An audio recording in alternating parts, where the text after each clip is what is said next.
Hello everyone, welcome to the official channel of Excel design technologies. आज इस video के अंदर हम देखेंगे कि कैसे इस पर्टिकुलर पोर्शन को हमने एनएक्स के अंदर डिजाइन किया है using extrude command, using extrude offset options.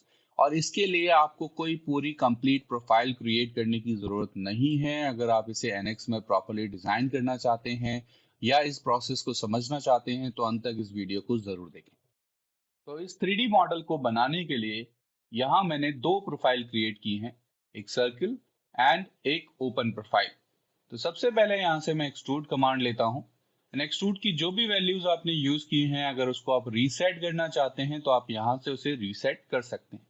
Then यहाँ आपको सबसे पहले सेलेक्ट करना है उस कर्व को जिसको आप एक्सट्रूड करना चाहते हैं। तो यहाँ पे मेरा ये सर्किल है जिसको मैं एक्सट्रूड करना चाहता हूँ। यहाँ आपको लिमिट सेक्शन के अंदर दो कंडीशन है, start limit and and limit. तो यहाँ मैं स्टार्ट लिमिट के अंदर वैल्यू देना चाहता हूँ 8.5। तो ये जिस फेस पे स्केच बनाया है, जिस प्लेन पे बनाया है, वहां से 8.5 डिस्टेंस के बाद ये एक्सट्रूड होना स्टार्ट होगा।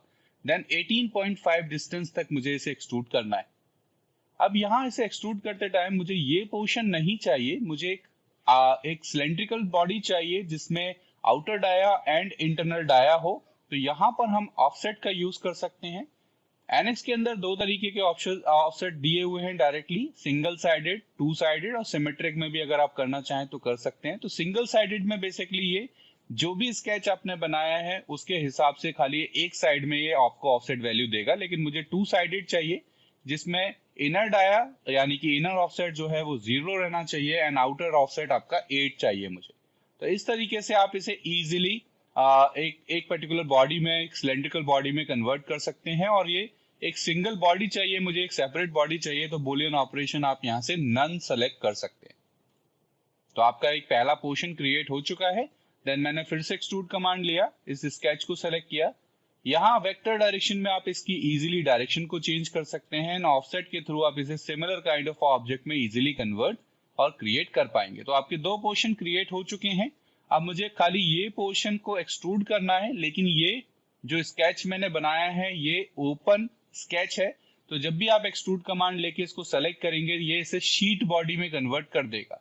तो मैं अभी पहले इसको एक्सट्रूड को रिसेट करता हूँ, देन इसको सेलेक्ट करता हूँ, तो आप देखेंगे ये इसे प्रॉपर्ली शीट बॉडी में कन्वर्ट कर रहा है। तो मैं इसे एक्सट्रूड करना चाहता हूं in a symmetrical value up to 20 and extrude करते टाइम मैं इसे सरफेस में कन्वर्ट नहीं करना चाहता हूं। Then we can use this option called offset. तो यहां पर आप ऑफसेट की वैल्यू दे सकते हैं, जितनी भी पर्टिकुलर डिस्टेंस तक आप इसे एक्सट्रूड करना चाहते हैं या ऑफसेट करना चाहते हैं। तो आप देखेंगे जो स्केच आपने बनाया था उसको ये थिकन बॉडी में कन्वर्ट कर रहा है, क्योंकि उसकी जो शेप है वो एक यूनिफॉर्म शेप है, यूनिफॉर्म थिकनेस है। तो उस जगह पे हम ऑफसेट का यूज कर सकते हैं। लेकिन इसको एक्सट्रूड आप करना चाहते हैं बाहर की तरफ, तो यहाँ पर आप डबल क्लिक कर सकते हैं या वेक्टर डायरेक्शन के थ्रू आप इसकी शेप या डायरेक्शन को चेंज कर सकते हैं। अभी ये Boolean operation by default subtract में कन्वर्ट कर रहा है, क्योंकि यहाँ पर मटेरियल था। तो मैं इसको क्या करना चाहता हूँ, यूनाइट करना चाहता हूँ, जिससे कि ये प्रीवियस शेप जो था उसके साथ ही आपस में एक सिंगल बॉडी में कन्वर्ट हो जाए। तो आप देखेंगे ये दोनों बॉडीज मेरी सिंगल बॉडी में कन्वर्ट हो चुकी हैं। अब बाकी का पोर्शन, सिलेंड्रिकल पोर्शन भी मुझे इसके साथ कंबाइन करना है। तो मैं यहाँ से यूनाइट कमांड ले सकता हूँ। सबसे पहले आपको टारगेट बॉडी को सेलेक्ट करना है, देन आपको टूल बॉडीज को सेलेक्ट करना है जिनको आप आपस में कंबाइन करना चाहते हैं। देन ओके कर दीजिए। ये आपका complete 3D model easily create हो जाएगा। अब यहाँ पे आपको किसी भी तरीके के स्केच को या कोई भी प्लेन आपने क्रिएट किया है उनको आप हाइड करना चाहते हैं तो डायरेक्टली आप व्यू टैब में जाएं। यहाँ पे आपको शो एंड हाइड का ऑप्शन दिया हुआ है जिसके थ्रू आप इजीली स्केचेस को हाइड कर सकते हैं।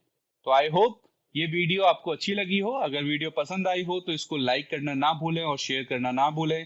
Thank you, have a great day.